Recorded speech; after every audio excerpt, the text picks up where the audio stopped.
कौन स्थिति हमारा तारे सारे तन धीरे धीरे मार। ठीक है, जहाँ जाओ वहाँ पे एजेंट बना लो, ठीक है, कि ज्यादा से ज्यादा हमारा एम्प्लॉय हो जाए। साहब हमारे कमवा देते हम नहीं चाहते ईटा ढोवा। एकदम ना, ईटा ढोने की जरूरत नहीं पड़ेगी, इतना पैसा आने लगेगा ना। तो हम डरते वाला ही बेवकूफ।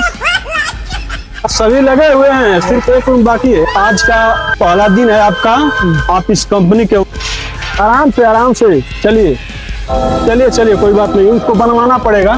चलिए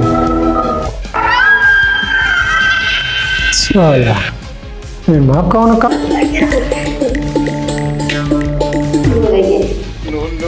हम वो सब काम ना करना।